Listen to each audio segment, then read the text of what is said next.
Ассаламу алейкум, кыздар, кандайсыздар? Кутмандуу таң бардыгыңыздарга.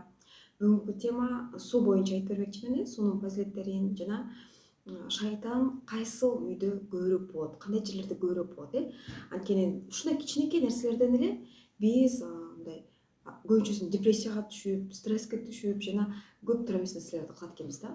Ушундай кичинекей нерселерден, хотя бул нерсеге маани деле бербейт экенбиз жашообузда. Карасаңыздар, бизде Аллах таалам ушундай сонун кылып бизге сууну берип койгон. Бул да болсо Аллах тааланын неаматы, Эгерде суу болбосо бизде эмне болот элек? Караңыздар, азыр биз тамак аш болбосо деле суу ичип ачка отурган болсок же сууга чаңкап аткан болсо, чаңкап аткан жерибизди тойдурабыз, өзүбүздүн организмибизди. Эми караңыздар, азыркы учурда канчалаган мамлекеттерде, мисалы үчүн ушул эле Африкада, канчалаган адамдарда суу жетишсиз. Карасаңыздар, көлчүктө жанагы жамгыр жайт го, жамгыр жаагандан кийин көлчүктөрдө калып калат. Кичинекей мындай ямочкаларда суу калып калат. Ошол сууну ичишип, ошол сууга кир жууп, ошол сууга идиш жууп, Африкадагылар мына ушинтип күн өткөрүп келет. Ал эми бизде, Кудайга шүгүр, Кыргызстанда суу кененчилик. Ошондуктан дагы биз ар бир Аллах таалам берип аткан неаматты шүгүр менен кабыл алышыбыз керек. Бирок биз азыркы учурда шүгүрдү билбей калдык жана сууну дагы ысырап кылып калдык. Сууну өтө көп ысырап кылабыз. Суу кийин биз бул үчүн дагы жооп беребиз. Бирок ошол жооп беребизби, жооп бербейбизби, ага деле маани бербей калдык. Бирок ар бир ысырап кылган нерсе үчүн дагы жооп беребиз. Эми караңыздар, баягы бизде суунун фазилеттери бар. Эң эле биринчи биз сууну өзүбүз ичкенге колдонобуз, анан биз постоянно даарат менен, гусул менен жүрүшүбүз керек. Ар дайым. Эгерде сиз жиниңиз келип жаткан болсо, кандайдыр бир бирөө менен урушуп жаткан болсоңуз, депрессия, стресс болуп, жеп көрүп, сизде ар кандай сезимдер ойгонгон кезде, ошол сезимдерди шайтан ойготот да. Дал ошол учурда биз жуунуп, гусул алып жеп, даарат ала коюп гана биз ошол нерсени баса алат экенбиз да. Эмне үчүн биз 5 мал намаз окуган сайын 5 мал даарат алышыбыз керек болот, Дал ушул улам тазаланып туруш үчүн дагы. Биз ар даарат алып жуунган сайын, могу көзүбүздүн күнөөлөрү, биздин ар бир кылып жаткан майда күнөөлөрүбүз жуулуп түшүрөт, күйүлүп түшүрөт экен да. Ошондуктан дагы биз ар дайым даарат менен жүргөнгө аракет кылыңыздар, ар дайым гусул менен жүргөнгө аракет кылыңыздар. Үйдө дагы тамак жасайсызбы, кыймылдайсызбы, кандай эмне кылбаңыз, сиз эне катары тамак аш жасап атканда гусул даарат менен жасасаңыз, ошончолук балдарыңызга пайдалуу болот. Сиздин жасап жаткан тамактарыңызды балдарыңыз жегенде адал болот, акыл эстүү, зээндүү болот. Ушу кичинекей нерседен башталат. Биз буга маани бербешибиз мүмкүн. Сиз дааратсыз, гусулсуз тамак аш жасашыңыз мүмкүн. Жана балаңыз нерв болуп, кыйкырып же болбосо акылсыз болуп жатканы, сизге балаңыздын жакпай жатканы дал ушул кичинекей нерседен башталат. Эгерде сиз даарат менен, гусул менен, баардыгын туура кылып, жакшы ниет менен тамак бышырып балаңызга бере турган болсоңуз, ошо балаңыз ыймандуу, зээндүү болуп чоңоет. Сизди укпай, кыйкыртып жаткан болсо, өзүңүздөн көрүңүз. Күнөөнү башка жактан эмес, өзүңүздөн издеп көрүңүзчү. Мен эмнени туура эмес берип койдум экен? Мен эмнени балама туура эмес жасап берип койдум? Мен дааратсыз берип койдум экен? Мен гусулсуз берип койдумбу жасап? Же болбосо балама мен жакшы ниет менен Аллахтын ыраазычылыгы үчүн жасабай, айтпай берип койдумбу? Же мен эмне кылдым болду экен? Мен же арам тамак берип койдум болду экенби деп өзүбүздөн издейли. Эгерде балдарыбыздын бир нерсеси жакпай аткан болсо, үйдө кандайдыр бир аура бузулган болсо, биз өзүбүздөн издейли ошол нерсени. Анан суунун жардамы менен, мына караңыздар, Аллах таалам берген неаматтын жардамы менен, мына суунун жардамы менен канчалаган мөмө жемиштер өсүп атат, канчалаган адамдар биз ошол суу ичип жашап атабыз, Караңыздар, суу бизге мына Аллах таалам берилген эң чоң белек. Анан особенно үйдөгү биз сууну баклажкаларга коябыз, же идиштерге койганда сөзсүз түрдө үстүн жаап коюшубуз керек. Эгерде вдруг сиз баклажкаларга коюп, же кандайдыр бир идиштерге коюп, кечинде жатаарда үстүн жаппай жатып калган болсоңуз, эртең менен кээ бирлер айтат да, сууну жаппай койсом, эртең менен уже төгүп туруп, кайра ичсем болобу дегендер бар. Эми бул учурда, мисалы үчүн, сизде бир кружкада сиз суу коюп койдуңуз, таза эле суу коюп койдуңуз. Эгерде төгүп туруп бир күн туруп кала турган болсо, кечинде ошо суу куюп койгон, суктап калдыңыз, эртең менен туруп эле ичкиңиз келбесе, могуну төгүп кайрадан сууну набирать этип ичсеңиз болот. Анткени адамдардын ар түрлүүсү болот. Буну туруп калган сууну да жийиркенип ичпей койгондар болот. А бирок кээ бирөө буну эч кандай жийиркенбей эле ичип коет, эч айырмасы жок. Ал эми кечинде жана айтып ачылып калган суулар болот, түндө жаппаган. Дал ошол сууларды деле эч кандай төкпөй эле колдонсоңуздар болот, жуунсаңыздар болот. Ал эч кандай бузулбайт, Бирок колдон келишинче аял заты кечинде жыйнап атканда үстүн, тамак аштын үстүн жаап, суулардын үстүн жапканга аракет кылыңыздар. Даже крышкасы жок болсо да үстүнө майлык не болсун да тарелкалар коюп туруп жапканга аракет кылыңыздар. Анткени түндө сиз айтат экен, биз жыйнап алган жерде шайтан аралап, ошол жерде үй кылып алат экен да. Анан бир нерсени эске алыңыздар. Шайтан кайсыл жерде жашайт, кайсыл жерде көбүрөөк болот. Эгерде сиз төшөктөрдө көбүрөөк убакытка төшөктөрдү салып коюп, бирок жыйнабаган болсоңуз, дал ошол жерге шайтан келип жашап алат экен. Мисалы үчүн үйдө төшөк салабыз, эртең менен турар менен төшөктү жыйнап койбосок, ошол жерге көбүрөөк туруп калган жерге түштө жыйнайсыз же жыйнабай эле коеюнчу, ал итак эле тура берсин дей турган болсоңуз да, ошол жерге шайтан келет. Күнүгө эртең менен турганда үйлөрдү жыйнап, төшөктөрдү жыйып турушуңуздар керек. Бир да төшөк кылбаш керек. Төшөк кандай учурда салыныш керек? Конок келгенде, жана өзүбүз жатаарда, өзүбүзгө, жана үй бүлөбүз үчүн төшөк салыныш керек дейт. Бул Алланын элчиси айткан. Төшөк адамдын өзү үчүн, үй бүлөсү үчүн жана конокторго салыныш керек деп. Мына китепте жазылган бул нерсе. Жөнөн эле салынып төрбеш керек. Анан экинчиси, бул кийимдер, шкафта турган кийимдер, кийилбеген, канчадан бери турган кийимдерге дагы шайтан келип, ал өзүндүк кылып ошол жерге жашап алат экен. Ошондуктан сөзсүз түрдө кийилбеген эски кийимдер болсо, жөн эле эртең кийем, бүрсүгүн кийем, арттаганда кийем, себергенде кийем деп коюп койгон болсоңуз, дал ошол кийимдерди дагы керектүү адамдарга, муктаж болгон адамдарга берип салыңыз. Же болбосо кийим кийгенде бизде өзүнүн дуасы бар. Кийим кийип аткандагы дуа, чечип аткандагы дуаны алып келип туруп, мындай кичинекей кагазга алып келип, шкафка чаптап коюңуз. Шкафтын сыртына кийгенден кийин, чечип аткандагыны шкафтын ичине кылып чаптап туруңуз. Кийип чечкен сайын ошол дуаны айтып турушуңуздар керек. Анткени сиз кийген кийим канча ал жерде илинип турганын сиз билбейсиз да, туурабы? А бирок ошол нерсени айтпай туруп кийгенде эмне болот? Көбүн эсе бизде уруш талаштар, билесиздерби, үйдөгү анча-мынча биз маани бербеген уруш талаштар бар. Бирок дал ушул кичинекей нерселерден башталат. Төшөгүңүз жыйналбай калды, ал жерде шайтан жатты. Ошол жерден деле бирдеке болуп маанайыңыз төгөт, терс энергия, минус энергия ошол жерде айланат. Сиздин мындай кандайдыр бир көңүлүңүз түшүп калганы, кандайдыр бир сезимдер келгени дал ошонун себебинен болот. Уруш талаш, жаңжал башталганы дагы ошол себептен болот да. Балким просто сиз ойлонуп, анализдеп көрүңүз. Бүгүн мен эмне кылдым? Эмне туура эмес кылып койдум болот экен? Деп адам баласы бизге акыл эсти берип койгондон кийин, эртеңден баштап кечке чейин эмне кылганыбыз жөнүндө, эмнелерди кылдык, эмнелерди туура эмес кылдык, анализдеп жазып турушубуз керек. Ушундай бир блокнот болуш керек сиздерде. Ал блокнотко сиз күнүгө жазып турушуңуз керек болот.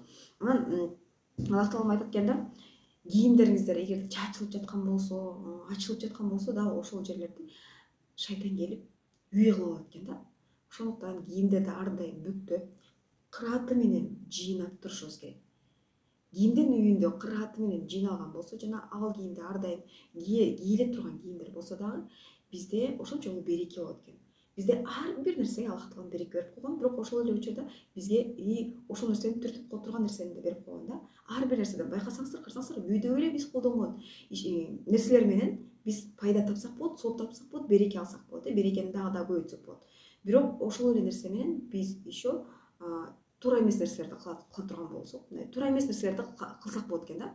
Эки жолду берип койгон бизге. Либо сен ушинтип үйлөрүңдү жыйнап, жашынакай кылып тазалап, Аллах тааланын соогун алсаң болот да. Либо ошол нерсени чачып, эметпей, шайтан үйүңө жашап отургандай кылсаң болот да. Сиз өзүңүз тандайсыз, кандай жол менен кыласыз? Күнүгө даарат менен жүрөсүзбү, гусул менен жүрөсүзбү, күнүгө үйлөрүңүздү жыйнап жүрөсүзбү? Караңыздарчы, ушул нерсе. Ал эми ушул нерсени биздин кыргыздарда психологдор эмне деп алган? Күнүгө жыйнап туруп, сенин энергияңды соруп койбош үчүн дейт да. Сен энергия алыш үчүн деп жатышат, Эми биз ар дайым ошо шкафты ачабызбы, тамак жейбизби, эмне кылбай эле бисмиллах деп башташыбыз керек. Ар бир жерде бисмиллах деген сөз болуш керек, башталыш керек. Жана Фатиха сүрөлөрү окулуш керек. Аят ал курсилерди окусаңыздар болот, сүрөлөрдөн. Жана сөзсүз түрдө шайтан дагы кайсыл жерде болот? Ажатканада, дааратканада. Ажатканага киргенде дагы, дааратканага киргенде биз эч кандай сүйлөбөшүбүз керек. Бирок көбүн эсе эмне болот? Шатасыркылар дааратканага киргенде сотка менен киришет. кыйкырып атын чакырганда о мен бияктамын деп сүйлөшөт жок. Эмитен сиз билип алыңыз, ал жакта шайтан жашайт, ал шайтандын үйү. Ошол нажасат болгон жерлердин бардыгында шайтандар жашайт. Дал ошол жерлерде сиз үн чыгарбаңыз. Үн чыгарбаңыз, киресиз, өзүңүздүн муктаждыгыңызды кое берген бойдон, баягы өзүңүздүн муктаждыгыңызды кылып алган соң, акырын чыгасыз. Дааратканага кирип жатканда сол бут менен кирип, оң бут менен чыгабыз, даже ушул нерселерге чейин бизде Кур'ан Каримде жазылып койгон да, караңыздар. Ушунун бардыгын биз кыла турган болсок, ар бир шагыбызда сооп табабыз. Жана ушул ажытканага кирип атканда дуба бар, чыгып атканда да дубалар бар. Ким мени эстеп жаткан болсо бул жерде, ким буга чейин колдонуп жаткан болсо, азаматсыздар ким колдонбогон болсо, базарга барсаңыздар дуалар деген бар. Эгерде дуалар деген жок болгон болсо, мына интернеттен туалетке кирип атканда дуалар, чыгып атканда дуалар, эшикке чыгып атканда дуалар, кийимди кийип аткандагы, чечип атканда дуаларды алып келип алып, шкафтарга, мына ажаткананын эшиктерине чаптап койсоңуздар өзүңүздөргө жакшы. Кандай сонун, мындай береке алып келет. Экинчиден үйүңүзгө ырызык алып келет. Ынтымак. Ошо ар дайым ар бир нерсени туура жасоо менен үйүңүздөрдө ынтымак болот жана тынчтык болот. Анан кийинкиси бул жерде сүрөттөр. Кайсыл үйдө адамдын көзү көрүнүп турган, сүрөттөр илинип турган болсо, дал ошол жерде шайтан турат. Эмне үчүн байкасаңыздар, көп үйлөрдө сүрөттөрдү алып коет, жаныбарлардын сүрөттөрү турган болсо, ошол жерде көздөрдө сөзсүз эле шайтан карап турат экен. Ошон үчүн дагы жаныбарлар болобу, сүрөтү, адамдын сүрөтү болобу, көздөрүн деп жаап коюшат байкасаңыз. Эгерде сизде дагы ошо үйдө сүрөттөр илинип турган болсо, жыйнап салсаңыз эң жакшы болот да. Аллах таалам айткан экен, Аллахтын элчиси пайгамбарыбыз саллаллаху алейхи вассалам айткан экен, сүрөттө, иттин сүрөтү болобу, кандай сүрөт болбосун үйдө дейт. Ошол сүрөт илинип турган үйдө периштелер кирбейт экен, только шайтандар кирет экен. Ошондуктан эгерде сиздин үйүңүздө периштелер жүрүүсүн кааласаңыз, анда үйүңүздө илинип турган сүрөттөрдү алып коюңуздар. Менде мындай менин туулган күнүмдө сүрөт подарить этишкен эле, пазл. Мен ошону илип койгом төргө, элестетиңиздер. Ушул нерсени билгенден кийин мен аны жыйнап салганмын. Эми эч кандай сүрөт койбоймун да. Эми караңыздар, көрдүңүздөрбү, ушундай кичинекей нерселерден биздин ушул кыймыл аракетибизден эле, жасап жаткан нерселерибизден эле, биз колдонуп жаткан нерселерибизден эле же пайда табабыз, сооп табабыз, же ошол жерден өзүбүз күнөө кылабыз да. Ушу кичинекей нерселерден. Ар дайым биз сууну ичип жатканда альхамдулилля деп шүгүр келтирип ичишибиз керек. Анткени бул сууга жетпей жүргөндөр канчалаган адамдар сууга жетпей жүрөт, канчалаган адамдар сууга зар болуп атат, канчалаган кээ бир мамлекеттерде сууну сатып алышат. Элестетиңиздер, 1 литр суу ал жакта 1000 сом, 2000 сом турат. Бизде Кудайга шүгүр агып атпайбы, бекер эле. Ушундай бизге сонун нематтар берип койгон экен. Кээ бир өлкөлөрдө карасаңыздар, кетишке жай. Бизде 4 мезгил бар, Аллах таалам 4 мезгил берип койгон. Бизде мына кээ бир өлкөлөрдө мындай суктанат да бизде. Биздин жаратылышыбызды карага, бизге берип койгон немат өтө көп. Болгону биз ошол нерсени бартабайт экенбиз, балабайт экенбиз. Ошон үчүн дагы биздин мамлекет өспөйт деп ойлоймун да, өнүкпөйт деп ойлоймун. Вечно налыйбыз, тигил жаман, бул жаман деп. Бирок биз ошол бар нерсебизге шүгүр келтирип, биздин мамлекетибиз аябай сонун. Ушундай Аллах таалам берген немат, карагылачы, бизди сонун бейиштей кылган өлкөнү берип койгон деп ар бир ушул Кыргызстанда жашаган ар бир адам дуа кылганда, анда өлкөбүз өнүгүп кетмек. Биздин мусулмандын, пенденин эң жакшы куралы, эң күчтүү куралы бул эмне болгон? Бул дуа. Биздин сөзүбүздөн, оозубуздан чыккан ар бир сөз дуа. Эгерде биз мамлекет жаман, тиги жаман, буга жаман деп атканда, учурда биз эмне чыгып атат оозубуздан? Оозубуздан жаман нерсе чыгып атат. Ошол жаман нерселердин баардыгы дуа болуп Аллах таалама кетип атат. Дал ошол сыяктуу эле күнүгө оозубуздан чыккан сөздү контролдойлу дагы, ар дайым жакшы нерсе чыксын. Ар дайым дуабызда мамлекетибизге тынчтык, элибизге да тынчтык, өнүгүп өсүү, ар дайым ынтымак, биз өзүбүзгө эле дуа кыла бербестен мамлекетибизге да, башкалар үчүн да дуа кылалы. Мындай деген экен да, ким кайсыл бир элдин дейт, кайсыл бир мамлекеттин эли дейт, эгерде өзү үчүн дуа кылбай дейт, мамлекети үчүн дуа кылганда, мамлекет өнүгүп, өсүп, ушундай даражага жетмек деп атат. Бирок бизде элдер дейт, пенделер, ар дайым дуасында өзүн гана, өзүнүн үй бүлөсүн гана, өзүмчүлдүк кылып гана дуа кылышат дейт. Бирок ошол жерде дуасында элдин баары, ошо баардык жамаат биригип, ошол мамлекет үчүн дуа кылып, тынчтык бере көр, бизде ыйман бере көр биздин балдарыбызга деп, баардыгы ыйман тилеп, тынчтык тилеп, ынтымак тилегенде дейт, ошол өлкө өнүгүп өсүп действительно ынтымактуу болуп ыймандуу болмокто атпайбы? А биз көп нерсени ал нерсени сурабайт экенбиз, ал нерсеге даже маани да бербейт экенбиз да. Ошон үчүн бул жерде дуа кылганда туура дуа кылганды үйрөнүшүбүз керек. Мен сөзсүз түрдө бирип бошогондо жалаң дуалар боюнча дагы бул жакка киргизип коемун. Өз кимде ким бул жакта дуа кылганды билбей жаткан болсо, даже кыргызчасын деле билбей жаткан болсо, ошол кыргызчасын кылып мен сөзсүз түрдө ютубга жүктөп коемун. Анан караңыздар, бизде эми кандай нерселер адамдардын энергиясын алат, энергиясын суруп коет. Кээ бир адамдар болот го, сиздерде болобу, жалпоом карматып эчтеке кылгым келбей атат, ал суруп атам, кандимкидей энергиям жок деп, А энергиясы жок адамда эмне болот? Энергиясы жок адамда кыймыл аракет жок болот. Энергиясы жок адамда максаттар жок болот. Энергиясы жок адамдар эч качан ийгилик жаратпайт. Сиз качан энергиялуу болосуз, Аллах Таалам күч кубат берет сизге. Ошол күч кубатты алып гана сиз бир нерселерди кыласыз, ишке ашырасыз, кандайдыр бир астыга койгон максаттарыңызды же болбосо астыга койгон пландарыңызды ишке ашырасыз да. Ал эми ошол энергия сиз жок болуп атат. Сиз ошол энергияны каяка кетирип атасыз? Вот ошол сууну бериңиз. Мен өзүмдөгү бар энергияны каяка кетирип атам? Ушактарга кетирип атамбы? Көп десем бирөөнү ушактаганда, бирөөгө бирдеке кылганда, зулумдук кылганда, жек көрүп, таарыныч болуп, жанагы эле баягы эле ичибиздеги болгон жаман эмоционалдык сезимдер бизге, эмоциялар дал ошол нерселер биздин энергияны соруп коет. Бирөөгө жиниңиз келип таарынган учурда кечки ошону эстей бересиз, ошого таарына бересиз, ошол адамга. Оно минтип койду деп жаман көрүп, аны эстеп, ойлой берип, сиздеги өзүңүздүн энергияны ошонун баардыгына кетирип коюп атасыздар. Же болбосо бир сериалдарды көрүп, кереги жок нерселерди көрүп, сиздин убактыңызды, ден соолугуңузду алган нерселерди көрүп отуруп, сиз энергияны ошол жака коротуп коюп атасыздар. Жана кээ бир адамдар бар, энергияны соруп койчу. Кээ бир адамдар бар, ушундай жаныңызга келгенде өзүнүн проблемасын айтып туруп, сиздин энергияңызды ушундай соруп кетет. Ушунчалык ушундай адамдар бар, энергия соруучу адамдар бар. Сиздин убактыңызды алып кетүүчү, акылыңызга кирүүчү ушундай адамдар бар да. Ушундай нерселерден сиздер өзүңүздөр сактаңыздар. Могу тело бизге, могу дене, мүчөбүз, баардык органдар бизге Аллах Тааланын тарабынан берилген немат жана аманат. Аманатка кыймыл кылбай, ар бир нерсебизден биз туура колдонууну үйрөнөлү. Жана бизде ушул энергияны бизге эмнелер энергия берет? Тамак аштар, жана ошол эле учурда тамак аштар адал болсун, жана тамак аштар пайдалуу болсун. Пайдасыз эле нерселерди жей бербеңиздер, арам нерселерди жебеңиздер деген сыяктуу да. Бизде эмне кылып атабыз азыр? В последнее время кока-кола, чипсы деген нерселер өтө көбөйүп кетти. Жеп аткан тамагыңызга да маани бериңиз. Эмнени жеп атасыз? Кандай нерсени алып атасыз? Магазинден алганда да составтарын карап коюңуздар. Биз составтарын карабайт экенбиз дагы. И ошонун негизинде дагы биз арам тамактарды жеп алып дагы үйдөгү берекет, тынчтык жана ынтымак кетет экен да, караңыздар. Ошонун составына чочконун эти жок бекен, чочконун майы кошулбаптырбы, караңыздар. Бизде эмне кылган? Биздин ислам динибизде мусулмандарга чочконун эти харам кылынган бизде. Ким чочконун этин жей турган болсо, ошол элде көбүрөөк зулумдук кылынган. Караңыздар. Эмне үчүн чочкону запрет кылып койгон? Анткени чочконун эти, мына караңыздар. Биринчи очурат, чочконун эти, түзүлүштөрү, жүрөктөрү бүт адамдыкына окшогондуктан. И бунун окуясын айтып берейин мен. Окшоштуруп айтып берем, балким сиздер башкачараак окугандырсыздар, же китептерден окуп коюңуздар, Эмне үчүн бизге чочконун эти арам болгон?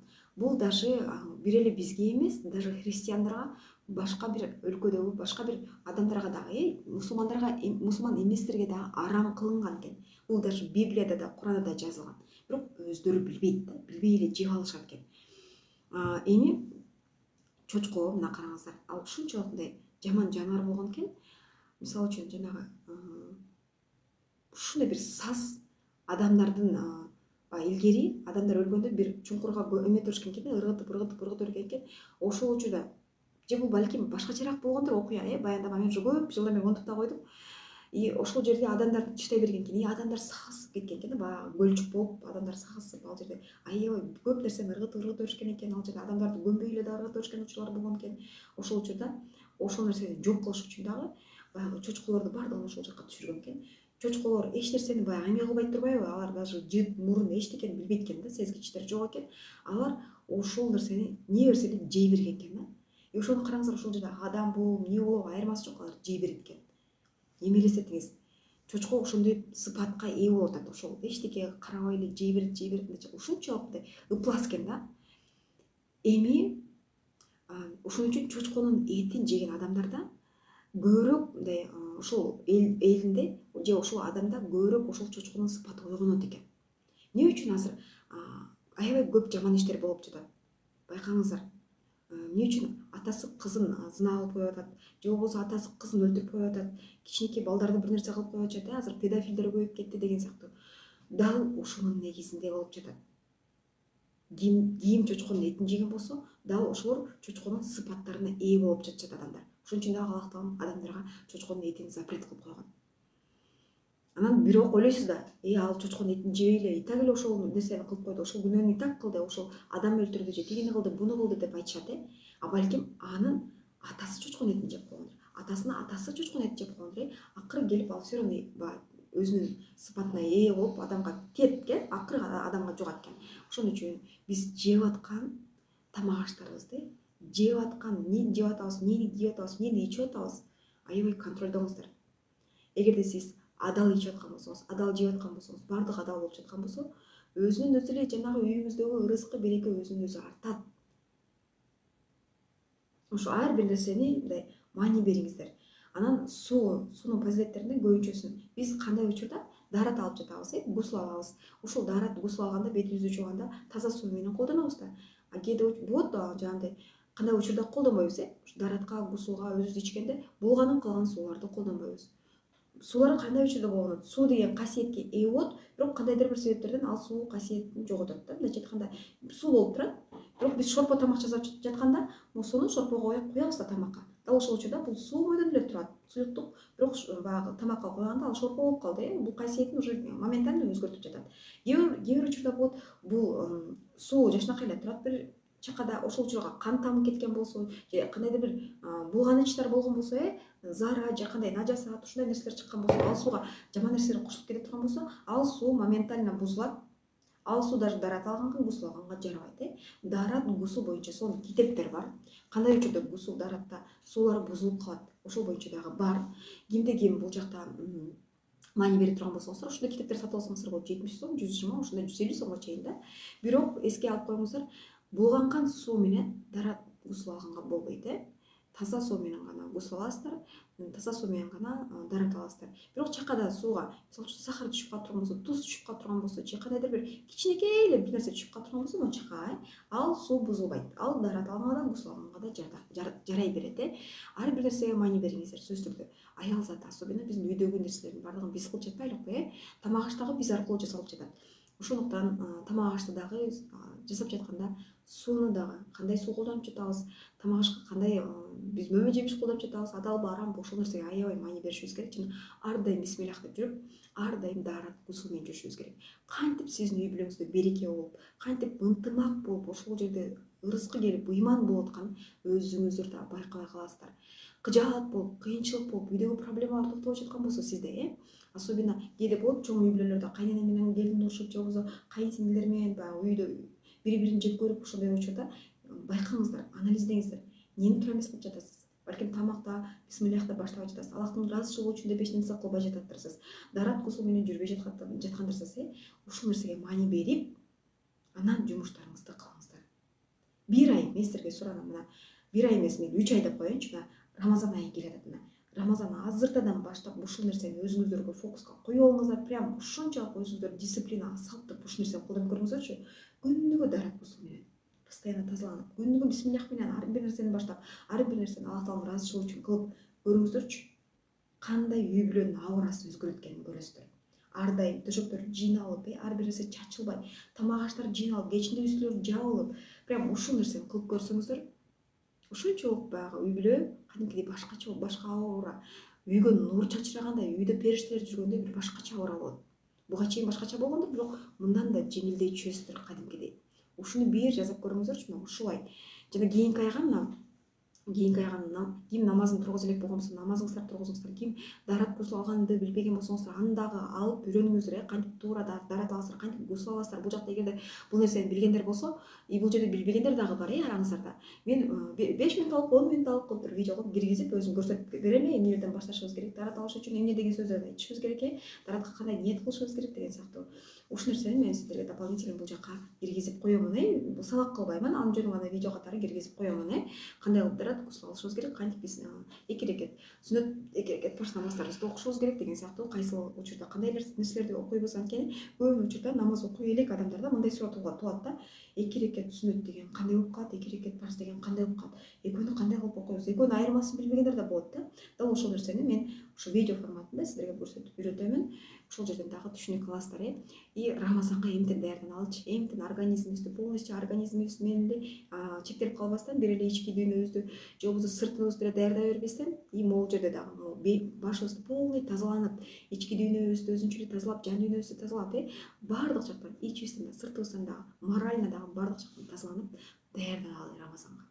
Баардыгыбыз ушул Рамазанда максималдуу түрдө соопторду алып калалы. Рамазанды жөн эле ойноп күлүп өткөрүп жүрбестен, максималдуу түрдө ар бир минутасында, ар бир секундасында Аллах Тааланан кечирим сурап, Аллах Тааланын ырайымына, меримине чексиз ишенип, ошол жерден эмне кылган болсок, эмнелерди кылбаган болсок, ошол билип билбей кылган күнөөлөрүбүз үчүн да кечирим сурап, болушунча сооп иштеп калалы.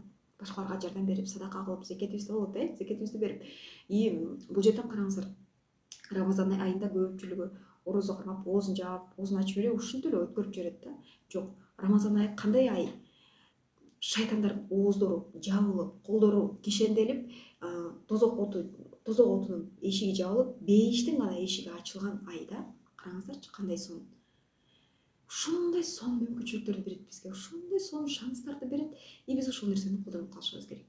Бул дүйнө убактылуу эле, көпчүлүгү жаңылышат. Койчу, азыр убактылуу да, бир келген дүйнөдө жыргап эме кылып алалы да, бир келип атсак, бир өмүр бизге бир берилип атса, ушу жаштыгыбыз бир берилип атса, ойноп жыргап эс алалы депчи. Ушундай бир туура эмес ой жүгүрткөндөр да бар. Бул дүйнөдө бир келип аткандан кийин, жаш болуп аткандан кийин, картайганда деле жолугуп алам да, бир аз убакыт өтөт, жашым келгенде деле и так намаз окуйм да, и так ошол нерсени кылам деп дешет. Бирок сиздин убактыңыз келеби, келбейби, сиз гарантия бере албайсыз да. Туурабы? Сиздин убактыңыз келет, келбейт экенин азыр сиз айтып атасыз, өзүңүздүн сөзүңүз менен байкап көрдүңүзбү? Жаштык бир келет да деп. Вот именно жаштык бир келет. Кайра экинчи кайтарылып келбейт ал жаштык.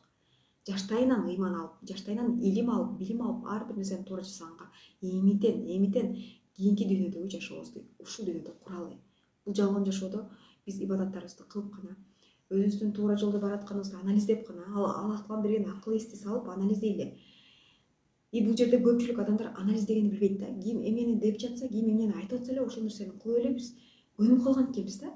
Азыр мындай талимдерди деле окуп атасыздар, мындай бир коучтардын сабактарын деле угуп атасыздар. Ошол учурда анализдеңиздерчи. Ушул туура айтып атабы, туура айтып аткан жокпу? Ушуну мен кылышым керекпи, кылбашым керекпи? Могу туура эмес айтып атат. Могу техника чөтө ширк болуп атат. Мен чөтө ширк нерсе кылып коет окшойм. Жок, бул техниканы колдонушум керекпи, колдонбошум керекпи деп. Кой бул айтып атат, колдонушум керек окшойт да деп эле колдоно бербеңиздерчи. Аллах Таалам берген акыл эс бар, отуруп мындай анализдеш керек. Мен кылып аткан нерсем туурабы?